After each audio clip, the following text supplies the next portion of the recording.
Hey there, Dave here with a special at-home edition. What am I talking about? All of my editions are from at home. I actually started making this video about 3 times and I just wasn't happy with any of them. They were all various takes on how you can maximize your money in a time of crisis, but it was all pretty generic and stuff that I'd already seen other people on YouTube talk about or stuff that you could just easily Google for yourself. So on Sunday, I posted an Ask Me Anything to the community tab of my YouTube page to see what you guys actually want me to talk about, what would actually be the most helpful to you, something that I could uniquely answer. A ton of questions came in. How do I get to the community tab? 98 questions so far, 71 thumbs ups. Don't forget to also smash the like button on this video so that more people find it. The YouTube algorithm really likes that sort of thing. And leave a comment here with your additional questions. I will answer as many questions in the comments as possible. I'm not a financial advisor or a CPA or an attorney. I'm just a guy on the internet. So I can't give you that kind of advice, but I can give you this advice.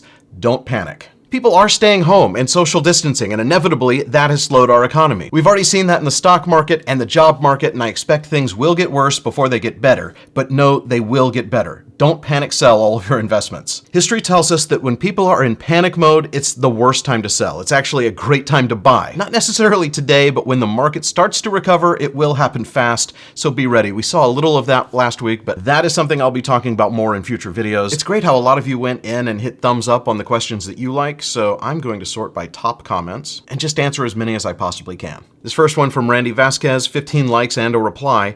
You've alluded to having a business that moves a lot of money very quickly, which is why you have high amounts at a time in your bank accounts. Hang on, this one's going to be a long one. I may edit your questions down for the sake of time. No offense. Furthermore, you've retired as described in your previous videos, so you can do what you want to do. Could you provide more backstory on how you got started in all of this? Specifically, what was your aha turning point and you consciously started working towards this? Well, thank you for your question, Randy. I don't think that it was really a conscious decision to go from working for the man to working for myself. It was kind of just always what I wanted to do, although I didn't really know how to do that. I've been starting little businesses since I was in high school. I've always liked creating videos way back in the Stone Ages when you used to do your editing on VHS, or actually Super VHS at the time.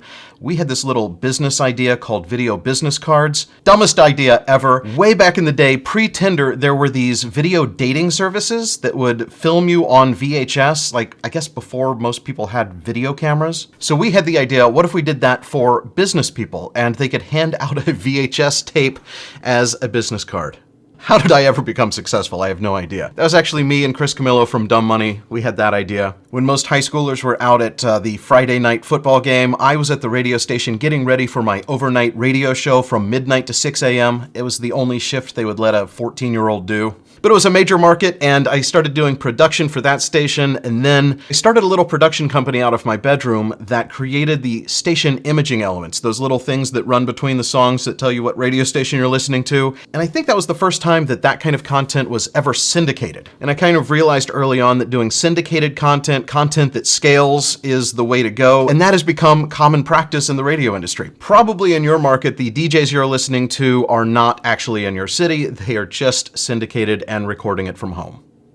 Especially now that everyone's locked up at home. And even though I had some early success with that business, I realized that it was not the business that was going to let me retire, and I didn't go to business school, I went to film school. So I sold that business and went to work for Mark Cuban's company, which was Broadcast.com, which had been acquired by Yahoo. The day I started was the day that Yahoo was added to the S&P 500. So during that first year with my stock options, I was a paper millionaire, but I was not allowed to sell during that first year, and Yahoo stock didn't do that well. But I often say that working that corporate job really was my financial education, my business education. It was better than any business school could ever be. And I worked there for nearly 10 years before some good friends of mine, including Chris Camillo and Jordan McLean and Lynn Critcher, started this little software company called eCarList. We allude to it all the time on Dumb Money, but that was the turning point for us as entrepreneurs. Again, syndication, this time in the form of software as a service, where car dealers were our clients, and they needed an easier way to list their cars online. At the time, eBay Motors was big, there was AutoTrader, Cars.com, and it was a real manual process for car dealerships to do that. And car dealerships were notoriously behind the times when it comes to technology, and so our little solution paved the way for internet marketing for car dealerships. My division was taking those listings, the car inventory that they had on their lot, and putting it on their own website. At the time, most car dealers didn't have their own inventory on their own website. But when we sold that company, that was really the turning point for me when I said, I can do this. I want to find other startup companies like ours and help help them get to the point of being able to sell their company. And so we've been mentoring and investing in startup companies ever since. The stock market, on the other hand, is another thing that we've kind of just always done. I don't know what age you're technically allowed to open a brokerage account. I would assume it's 18, but I know that I was doing it before that. My first investment was actually one that my dad helped me find. It was the Janus Fund. It was a mutual fund. I wonder how they're doing now. But that started my interest in investing in stocks and options and that sort of thing very early. I mentioned I didn't go to business school. I went to film school. I went to NYU. I would actually sometimes take the subway down to Wall Street and then go to the New York Stock Exchange, where they had this observation floor where there's multiple floors where they're trading, but they had one where you could go and sit and watch the trading as it was happening.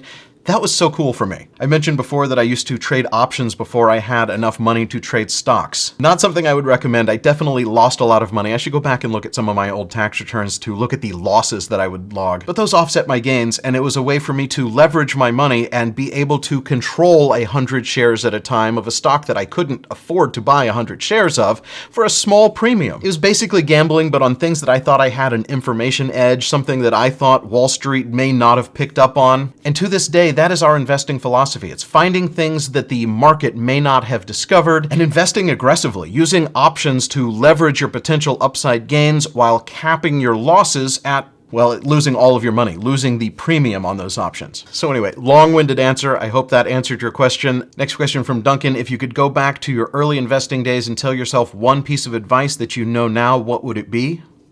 Don't sell your Amazon stock just because the internet bubble burst. That was in the days before I really thought of investing as a buy and hold kind of thing. I wonder how much Amazon I had at the time. This episode may take forever to film, and if I seem choppy in my responses, it's because I'm trying to make it as condensed as possible so that you can enjoy watching it. Thumbs up for me. But because I know that I was invested in them in 1999 and I sold them for a loss, I'm sure there have been stock splits, but let's say I bought it around 70 and saw it go up to 105. Then we had the great dot-com bubble burst. Even if I had bought Amazon on the worst day, back at $100 per share, and it tumbled down to 50 and I lost half of my life savings, if I could have held on to that $50 stock for 20 years, it's now trading at $1,900. I kind of feel like that's good advice, especially for times like this, where you've seen Amazon drop from nearly $2,200 down to $1,600.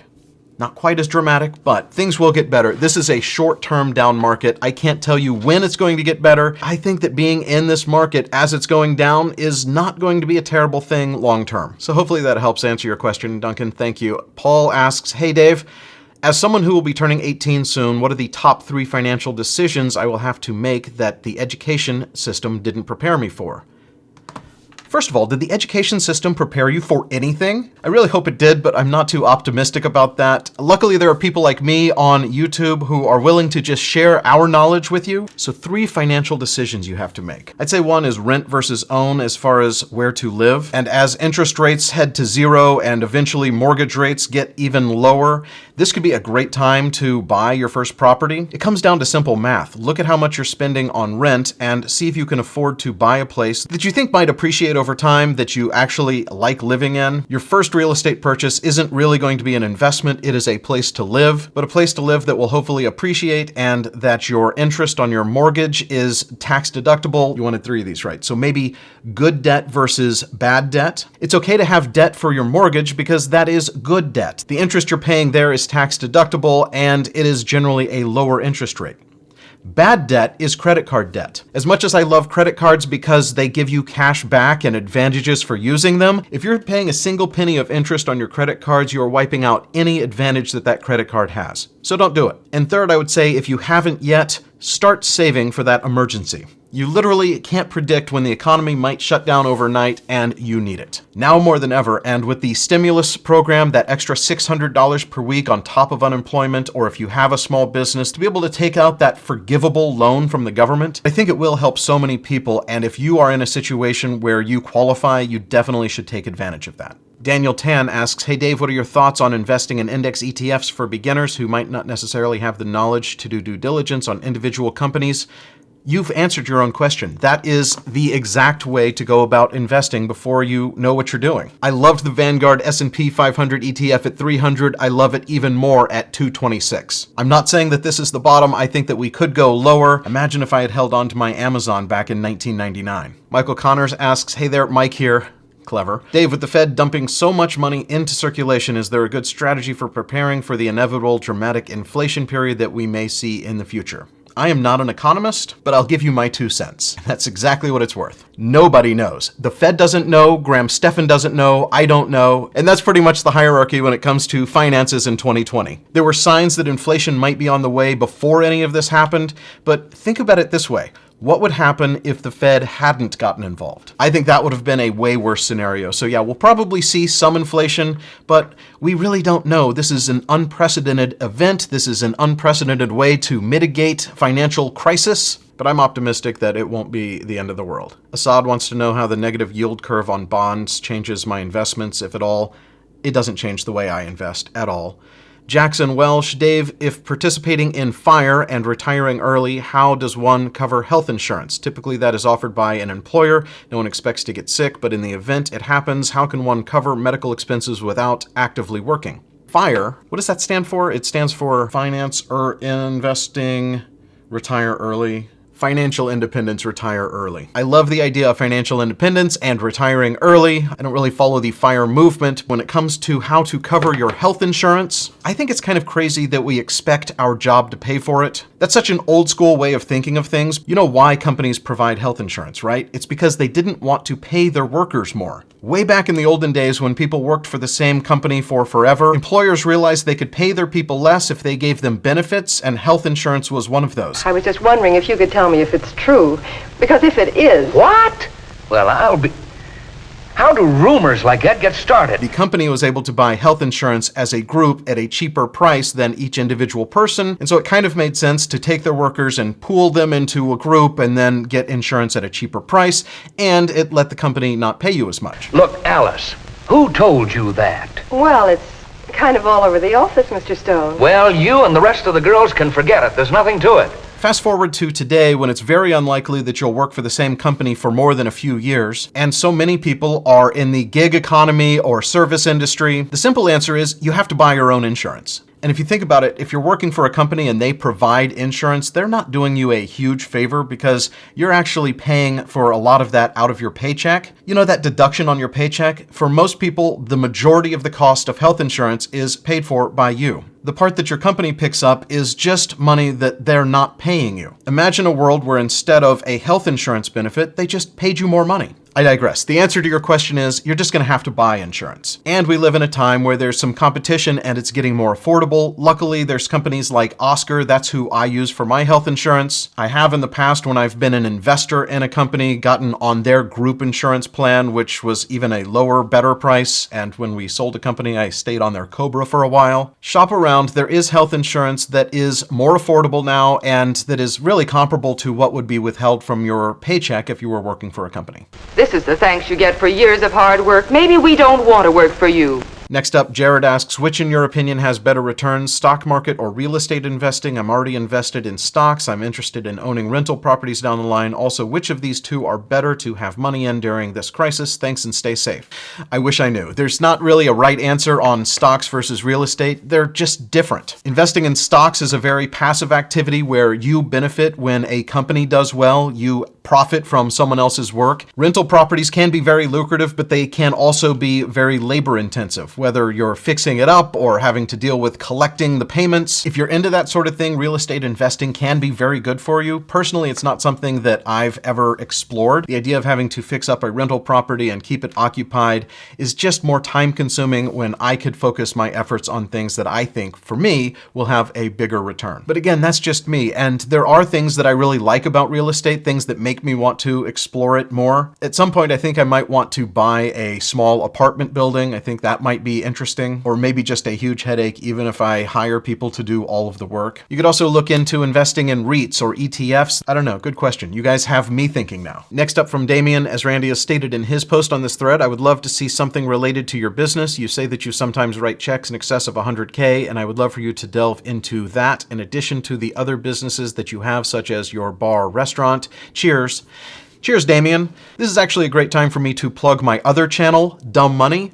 That channel is all about startup investing and meeting with founders and finding potential startup investments and the companies that we're invested in. We're on a bit of a hiatus right now on that channel because we're not out actively meeting with founders. We're on lockdown. But if you subscribe, turn on notifications, you'll be the first to know when we resume production again. In the meantime, we're talking stocks on our new channel, Dumb Money Live.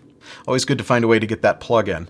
Next up from Carlo. Hey Dave, veering off the topic of finances, how do I find a good way to provide value to people based on what I love to do in life? The quarantine life is motivating me to get back into making content on YouTube, and I hope I can provide some insight regarding providing value. Anything helps, thanks, and thanks for all your work.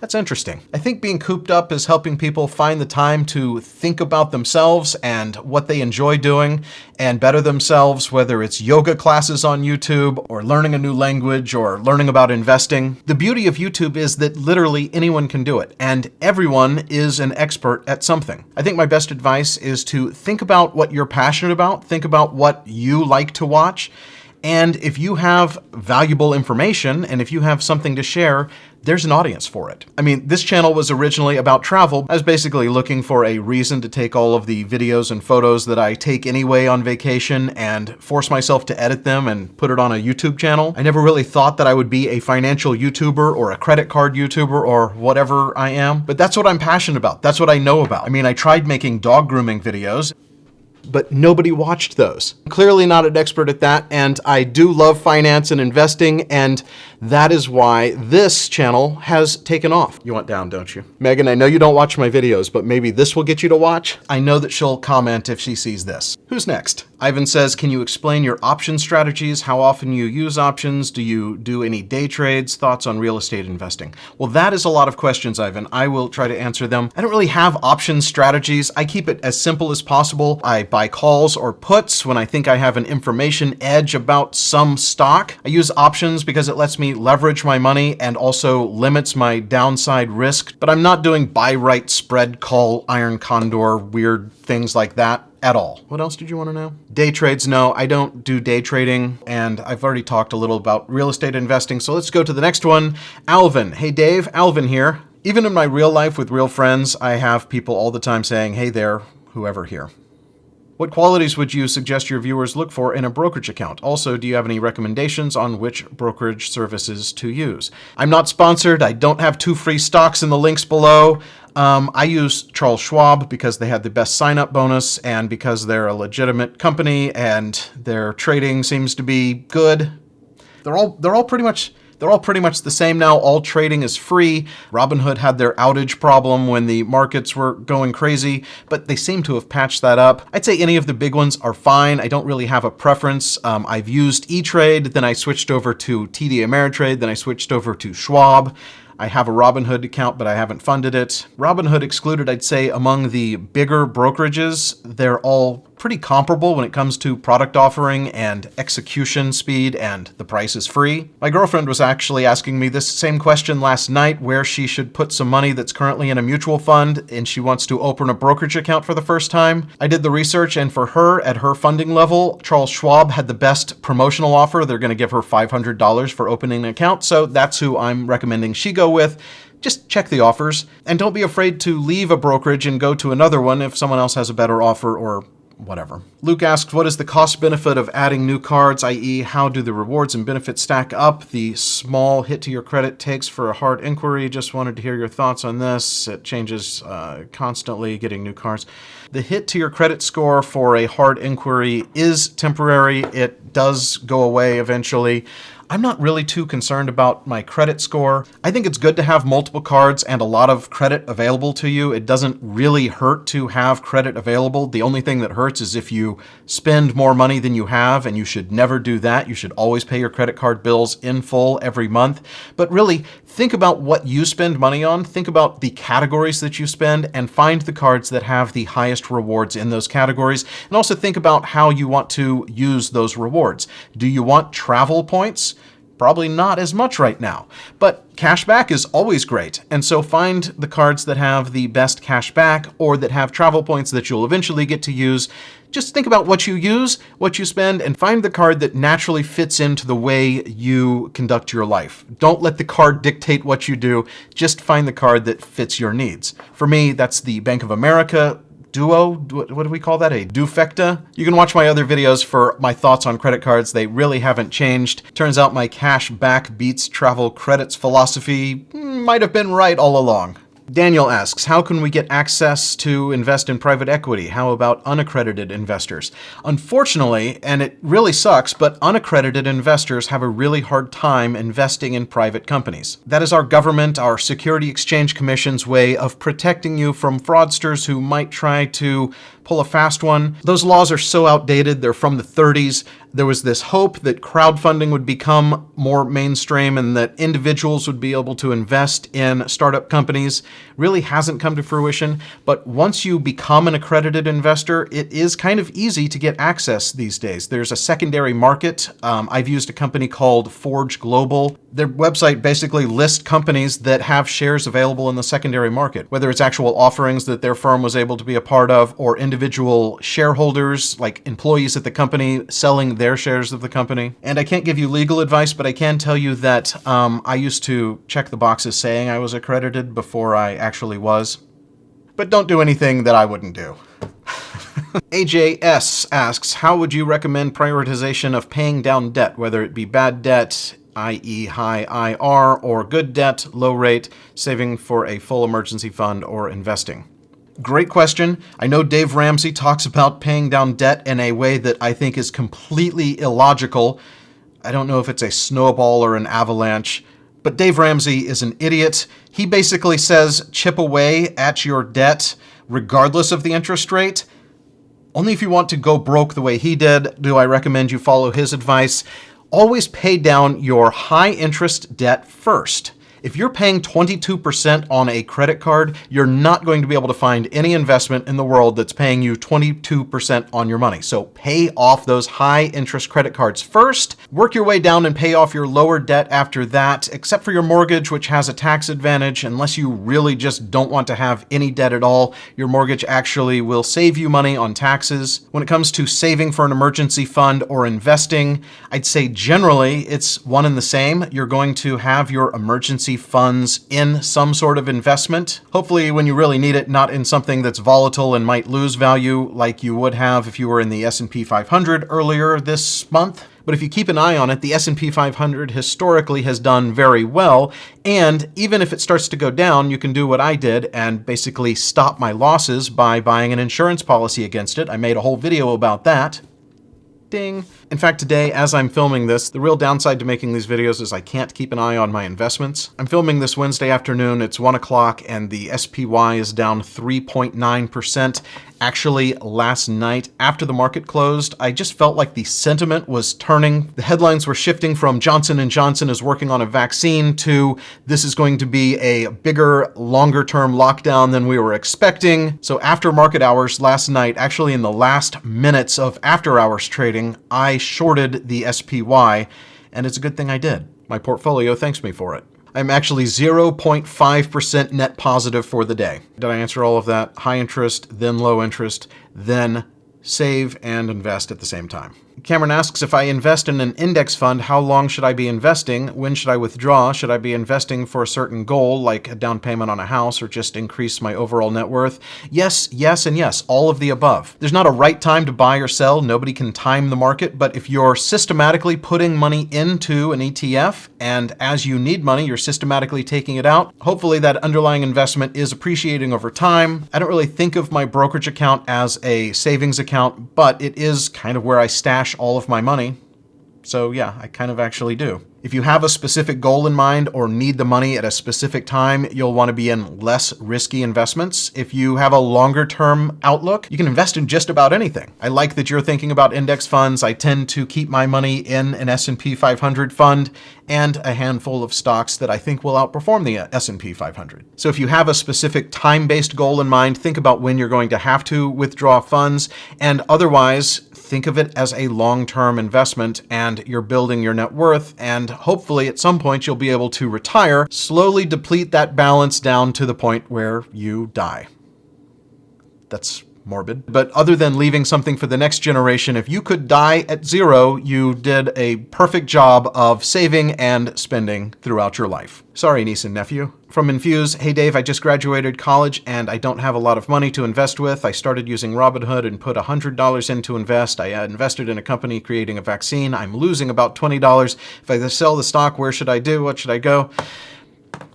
If you only have $100, don't invest in a biotech. I say that, but when I was your age, I was doing just that, putting my money in very speculative things, hoping that I would double my $100. But just know that's no better than going to a casino and putting $100 on red, if casinos were open. Where should you put your money? I'd say if you have a longer time horizon and don't need the money right away, it's very rare in the history of the stock market that you have an opportunity to buy at such a discounted price from where it was just a month ago. A few more, I feel like I'm losing my voice and I have to get back to watching the stock market. But next up, Caroline. Caroline, I think you might be our first lady friend.